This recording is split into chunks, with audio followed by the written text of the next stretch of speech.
SMA TV vous présente Parlons Santé avec votre pharmacien Daniel Lachance.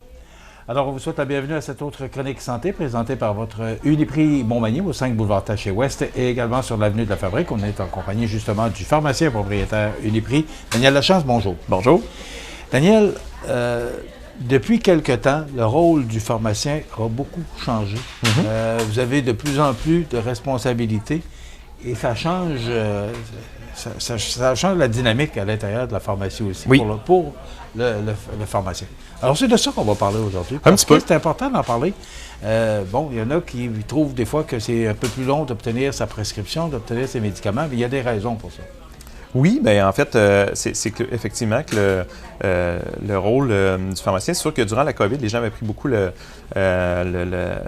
d'appeler, faire préparer leur médication, venir chercher plus tard, faire livrer, tout ça. Il y en a encore beaucoup qui ont gardé, mais évidemment, avec la fin du confinement, puis durant cette période-là, il y a les nouveaux rôles du pharmacien qui sont sortis, la loi 31, entre autres, qui nous permet de faire beaucoup plus d'actes cliniques, de faire plus de consultations, plus de suivi avec les patients, mais qui demandent du temps pharmacien.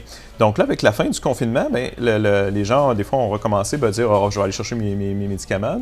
Bon, téléphone un petit peu moins, ou viennent, il y a beaucoup de consultations à l'urgence, au sans rendez-vous, il y a plus de, on dirait que là, les autres mots ressortent. Là, on a une drôle de saison, un peu de rhume, puis de problèmes d'infections autres que la COVID qui ressortent. Les urgences ont été débordées là, dans les dernières semaines, paradoxalement.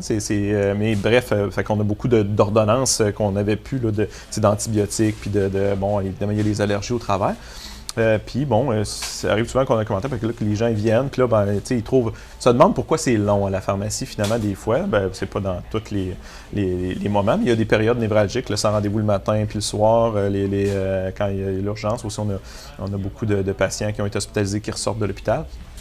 Donc, en pharmacie, souvent, les gens pensent, on reçoit une prescription, on la prépare, on leur donne, sauf qu'ils ne savent pas qu'il y a beaucoup d'autres choses alentour de ça, et encore plus avec les nouveaux rôles du pharmacien. Donc, le pharmacien, même s'il n'y a personne au comptoir, on travaille quand même. D'abord, les prescriptions par téléphone ou par Internet, que vous devez préparer. Donc, les renouvellements proprement dit d'ordonnances, qui est ce qu'on a en plus grand nombre dans une journée, ça représente probablement 80% des ordonnances qu'on fait dans une journée, c'est des renouvellements d'ordonnances. Ceci dit, ça représente du bon volume, mais c'est pas ça qui demande le plus de temps pharmacien. Puis, en même temps, c'est quelque chose qui peut être un peu préparé à l'avance, si je me peux dire. Donc, soit que les gens appellent par téléphone, on a les applications maintenant mobiles, soit renouvelées par Internet ou avec direct l'application sur le téléphone, faire préparer pour plus tard. Bon, il y a encore la livraison, tout ça. Et puis, il y a plusieurs façons de faire préparer les renouvellements d'avance. On a même des services de renouvellement automatisé où les gens qui prennent leur même médication tous les mois, au même moment, ça peut être même nous qui les appelons pour préparer le médicament. On a des systèmes automatisé maintenant. Donc, le but, pourquoi on pousse beaucoup là-dessus, c'est qu'en dehors de ça, dans une journée typique, en fait, j'ai aussi par téléphone environ, sûrement tout dépendant des périodes de l'année, mais entre 50 et 100 conseils téléphoniques par jour. Donc, comptez ça comme vous voulez, mais mettons qu'un conseil téléphonique dure environ 3-4 minutes. Mettons dans les grosses périodes, fois 100. Vous voyez, j'ai déjà 1h30, 2 heures de temps juste de conseils téléphoniques par jour pour un pharmacien. Donc, c'est pas prévisible, on reçoit les téléphones à mesure. Des fois qu'on n'a pas le temps tout de suite, on prend un message puis on rappelle, parce que ça peut arriver dans une période d'achalandage.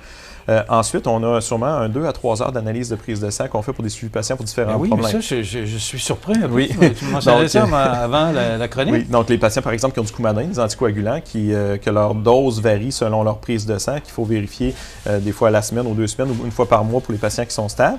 Bien ça, dans le fond, c'est quelques heures dans une journée juste pour analyser ce qu'on appelle les INR, ces prises de sang-là.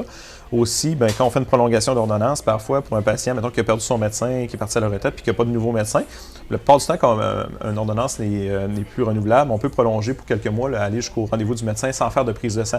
Par contre, j'ai un patient qui n'a plus de médecin attitré, qui a une médication chronique, qui est diabétique, puis qu'on ne sait pas quand il va avoir son nouveau médecin, puis que je fais une prolongation, par exemple, pour 6 mois, il faut que je prescrive des prises de sang pour m'assurer que ses reins, son niveau de contrôle du diabète, il prend des médicaments qui peuvent avoir un impact au niveau du foie, les enzymes hépatiques, tout ça. Donc, il faut que je prescrive un bilan pour l'analyser. Puis, dans le fond, si le bilan est beau, je n'ai pas besoin de référer immédiatement au médecin. Le patient peut continuer sa médication 6 mois. Si, par contre, je vois une problématique majeure au niveau de ses prises de sang, je l'envoie directement sans rendez-vous consulter parce qu'il doit consulter tout de suite. Donc, prolongation d'ordonnance, c'est pas juste de dire je prolonge l'ordonnance pour 6 mois puis c'est beau. Ça peut avoir un impact chez mes patients qui ont des maladies chroniques. Il faut que je m'assure d'un suivi. C'est moi qui est responsable de la médication que je prescris quand je fais une prolongation. Donc, ensuite, outre ça, il y a les patients qui se présentent au comptoir pour des conseils. Donc, ça, on en a aussi au moins une trentaine par jour en moyenne, des fois plus dans les saisons grippales. Donc, et c'est correct aussi, parce qu'on les invite à le faire. On les invite à le faire, mais ils viennent ici, mais tu sais, quand le pharmacien doit aller donner un conseil, bien évidemment, même s'il y a un renouvellement qui rentre dans la chaîne, ça peut arriver que pendant qu'il donne son conseil, le médicament est pris par les techniciens, mais il faut que le pharmacien, quand il y a un renouvellement de médicament, doit quand même aller vérifier le dossier du patient, jeter un œil, vérifier la médication avant que ça soit servi. Donc, même si ça peut être prêt, des fois, 5 minutes sur le comptoir, mais le pharmacien, il y a un pharmacien qui est en conseil téléphonique, un autre qui est en conseil au comptoir, puis le médicament, il doit être vérifié. Donc, la personne, pendant ce temps-là, qui avait son renouvellement, ça se peut qu'elle attende. Donc, l'idéal pour quelqu'un qui a juste un renouvellement simple, c'est vraiment de le faire préparer à l'avance. Donc, il va s'assurer de jamais attendre, parce que lui, il n'a pas besoin d'attendre après la personne qui a le conseil. Aussi, on a beaucoup des patients âgés qui sont hospitalisés, qui sont en résidence. On fait des piluliers. On en fait, moi, les deux pharmaciens ensemble, je fais à peu près 800 piluliers livrés chaque semaine, soit à la domicile ou dans la maison. Mais c'est fait, je les automatisé, tout ça. Il faut quand même s'assurer de vérifier les dossiers de temps en temps de ces patients-là, donc de manière périodique. Donc, il y a cette job-là aussi que le pharmacien a à faire. Et aussi, ces patients-là qui sont plus hypothéqués rentrent souvent à l'hôpital. Et quand ils ressortent, souvent, on a un fax de l'hôpital avec, mettons, quelqu'un qui prend 20 médicaments puis qu'il faut analyser, comparer la médication avant puis après la sortie. Il faut préparer la médication puis le livrer parce que le patient sort de l'hôpital. Il faut faire les modifications dans sa médication puis livrer ça. C'est pas un patient qui est ici dans la pharmacie. Donc, puis en plus, des nouveaux suivis ou des prescriptions qu'on peut faire pour différents problèmes de santé. Donc, ce qui fait que le pharmacien n'a pas juste la chaîne à l'intérieur de la pharmacie, mais il y a tout ce qu'on sert à l'extérieur de la pharmacie, puis les analyses de patients qui ne sont pas reliés nécessairement à un médicament qu'on sert aujourd'hui, mais qu'il faut faire le suivi, analyse des prises de sang ou appeler le patient pour s'assurer que, mettons, quand on a fait un ajustement de sa médication pour la pression, on le rappelle une semaine après, voir comment ça se passe, sa pression est stabilisée. Parce que c'est pas tout de vendre des médicaments. On ne fait pas juste le servir, il faut s'assurer du suivi. Exactement. Les nouveaux rôles qu'on a eus amènent des suivis aussi qu'on doit faire par rapport à ce qu'on prescrit, parce qu'on devient responsable de ce qu'on prescrit. On a aussi environ sûrement 40-50 appels de médecins par jour pour faire soit des ordonnances, des ajustements de médication. Nous, on doit rappeler des médecins souvent parce que, mettons qu'il y a un problème avec une prescription de médecin, on doit le rappeler pour ajuster s'il y a une interaction ou quelque chose. Donc, souvent, quand les gens attendent, c'est ça qu'ils attendent. En fait, c'est chaque petit problème ou chaque chose qu'on a à faire, dans le fond. Donc, pour les gens qui arrivent avec une nouvelle ordonnance de l'hôpital ou du sans rendez-vous, c'est sûr qu'il faut s'attendre à une quinzaine de minutes le temps parce que le pharmacien doit aussi, ça doit se préparer. On doit entrer l'ordonnance dans l'ordinateur, ça doit aller au comptage pour l'autre technicienne, puis le pharmacien doit vérifier le dossier. Si jamais tout est bon, on sert le patient, on donne le conseil, mais s'il y a un problème qu'il faut rappeler le médecin, ça allonge un petit peu le processus. Donc, c'est sûr que c'est un petit peu... Puis pour les gens qui ont juste des renouvellements, je dirais... Appelez, prenez l'application web, demandez un renouvellement préautorisé. C'est le meilleur moyen de ne pas attendre. Moi, je suis le premier à ne pas aimer attendre. Mais dans le fond, il y a beaucoup de moyens disponibles là, pour la clientèle pour ne pas attendre après un renouvellement. Si je comprends une jeune fille que je suis un anovulant qui vient chercher puis qui, des fois, elle donne dans un mauvais timing, elle vient au comptoir, donne sa boîte puis qu'elle attend 15 minutes pour son anovulant, je comprends que ça n'a pas de bon sens. Sauf que, dans le fond, c'est pas... malheureusement, des fois, c'est juste une question de timing que ça arrive dans une période qui est très achalandée ou en fin d'après-midi, qu'il faut absolument... On a 4 nouveaux dispels à livrer parce qu'on a des patients qui ont été admis dans les résidences ou qui sont sortis de l'hôpital. Il faut le faire quand même si le patient n'est pas là. À un moment donné, il faut que ça sorte. Le livreur, il n'est pas là jusqu'à 9h le soir. Donc, c'est un peu ça. Donc, le meilleur moyen pour la jeune fille qui a juste son anovulant, 2 heures avant, elle appelle, elle le fait préparer, elle arrive, elle prend son sac, c'est prêt, puis elle s'en va si elle n'a pas rien de particulier à demander au pharmacien. Puis l'application web, là, aussi, c'est super pratique. Là. Donc, c'est un peu le message que je veux lancer. Il y a beaucoup de moyens pour pas que les gens attendent à la pharmacie. Le meilleur moyen, c'est d'utiliser l'application web, le téléphone, les renouvellements Internet, les renouvellements préautorisés pour les gens qui ont de la médication chronique qui ne changent pas souvent. Puis ça évite l'attente, puis tout le monde est content. Puis, dans le fond, pour les gens qui ont des nouvelles ordonnances, en même temps, si toutes les autres ordonnances ont été préparées d'avance pour les renouvellements, bien, nous, bien, au lieu d'avoir un mix de renouvellement puis de nouvelles ordonnances au comptoir de gens qui attendent dans la salle d'attente, bien, quand les gens se présentent pour une nouvelle ordonnance, bien, on a plus de temps pour eux à ce moment-là, parce qu'on n'a pas à faire tout le reste en même temps. Fait que, dans le fond, parce que nous, on travaille très fort là, pour que les patients attendent le moins. On ne fait pas attendre les patients pour le fun, c'est certain. On aime ça quand les gens sont satisfaits et qu'ils ne perdent pas leur temps à la pharmacie. On a d'autres choses à faire. Dans le fond, ce qu'on dit, c'est aider, dans le fond, de nous aider à les aider. On fait tout en œuvre, mais il y a des fois des situations qu'on ne contrôle pas, qui font que l'attente peut être un petit peu plus longue.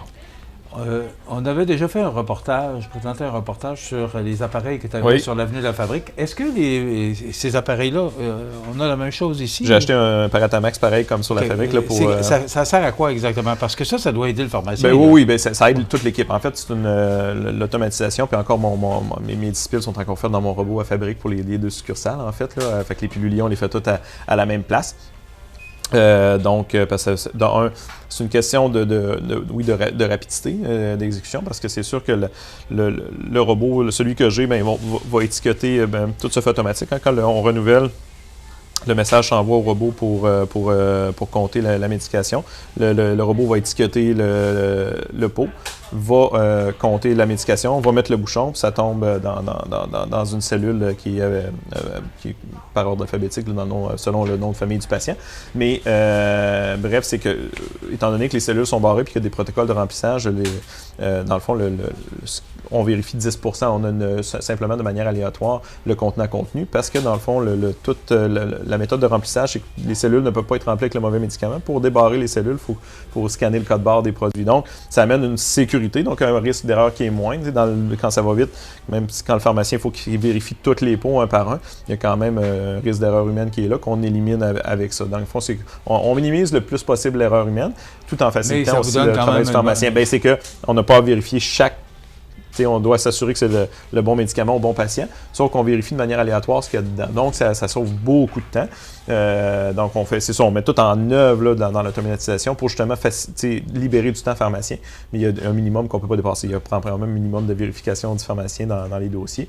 Puis la même chose au niveau des piluliers, étant donné que le robot que j'ai choisi a une vérificatrice. Donc, il prend une photo de chaque médicament qui est dans la cellule. Donc, les médicaments tombent sur une loupe grossissante, il y a une photo, puis le robot, lui, a une banque de données de tous les médicaments qu'on utilise avec la grosseur, la couleur et tout. Puis, dans le fond, on va identifier s'il y a une erreur dans la case. Ouais, okay. Il va la flaguer. Fait que, dans le fond, c'est que ça met une paire d'yeux qui est plus affiné. Dans le fond, lui, le robot, il ne peut pas être fatigué. Là, il ne se trompera pas quand il identifie le médicament. Fait qu'on a le robot peut pas être fatigué. Dans le fond, puis les techniciens, après ça, revérifient selon ce que le robot flague. Donc, c'est fait comme une double vérification, finalement, déjà là. Donc, le pharmacien, lui, peut faire un contrôle qualité d'une dizaine de % seulement là, des piluliers. Donc, on libère du temps pharmacien là aussi là, avec ça. Puis, ça diminue le risque d'erreur, surtout. C'est surtout ça, comme pharmacien propriétaire qu'on veut. C'est dans le fond, que tout se fasse. Sauver du temps, oui, mais augmenter le niveau de sécurité de la chaîne de travail. Là. Est-ce que c'est une bonne chose d'avoir augmenté les responsabilités du pharmacien? Parce que quand on entend tout ce qu'on entend, le pharmacien a un grand rôle à jouer. Oui, en fait, ce qui est intéressant cette fois-ci, c'est que, dans le fond, il n'y a pas eu ils ont éliminé les frais aux patients. Dans le fond, ce qui était un frein, c'est que, dans le fond, évidemment, quand on fait un acte quand on fait une prolongation d'ordonnance puis qu'on prescrit des prises de sang, on a un honoraire. Avant, l'honoraire, le 13$ par exemple, qui est chargé d'honoraire, était chargé selon l'assurance médicaments. Le patient avait une partie du frais à payer. C'est sûr que quand on disait au patient, on peut prolonger votre ordonnance, parce que là, mais dans le fond pour 3 mois, puis bon, c'est associé avec un petit frais, peut-être au patient, ça coûtait 3-4$, mais des fois c'était juste psychologiquement, là, pourquoi je paye pour ça, puis on peut comprendre. Sauf qu'en même temps, nous, c'est du temps qu'on met, évidemment. Fait que donc là, ça a été éliminé. Dans le fond, maintenant, c'est couvert à 100% par la RAMQ. Fait que ça pour nous, ben, ça permet de au moins payer le temps que ça prend. Fait que, moi, avant, c'est oui, on ajouter des responsabilités cliniques puis du temps pharmacien. Si tu avais 0 rémunération, ben c'est que ça ne tenait pas la route. Parce que là, il fallait que je prenne un pharmacien pour mettre du temps là-dessus, puis pas rajouter d'heures pharmacien pour le reste, fait que ça n'arrivait plus. Tandis que là, au moins, mais le temps, ça rémunère le temps qu'on passe à faire. On fait pas, je pense pas qu'on fait des profits supplémentaires. Par contre, ben moi, quand je prends un pharmacien 1 heure pour analyser des prises de sang, ben au moins, cette heure-là est rémunérée par la RAMQ. Donc, je peux rajouter du temps pharmacien pour faire ces activités-là et non pas juste faire avec le temps qu'on a, rajouter des responsabilités, bien là, ça n'aurait pas été viable. Fait que là, au moins, ça a été bien compris dans les dernières négos, puis ils comprennent que si on change le rôle du pharmacien, il faut changer un peu comment le pharmacien est rémunéré, parce que si on prend du temps pour ça, il faut au moins que ce temps clinique-là soit rémunéré. Puis, parce que sinon, c'est comme si on essayait de couper les cheveux en 4. Donc, les deux côtés sont positifs. Oui, là, de cette manière-là, c'est positif. Fait qu'au moins, je peux engager du temps pharmacien, rajouter des heures pharmacien pour faire ces actes-là. Fait que pour pas que les gens y attendent plus longtemps non plus, c'est ça. Voilà. Quand le pharmacien se couche le soir, il dort. Oui, mais c'est le fun, c'est enrichissant, puis c'est plaisant. Oui, ça fait des bonnes journées. Des fois, on essaie d'expliquer, c'est difficile, c'est abstraire un peu le rôle du pharmacien pour les patients, puis, mais c'est un peu pour expliquer qu'est-ce qu'on fait, puis pourquoi des fois c'est plus long que ce qu'on penserait. Merci beaucoup. Merci. Daniel Lachance, pharmacien propriétaire, Uniprix sur le boulevard Taché, 5 boulevard Taché, ou encore Uniprix sur l'avenue de la Fabrique. Voilà, ça complète. On se retrouve dans 2 semaines pour une autre chronique santé. Merci, Daniel. Merci.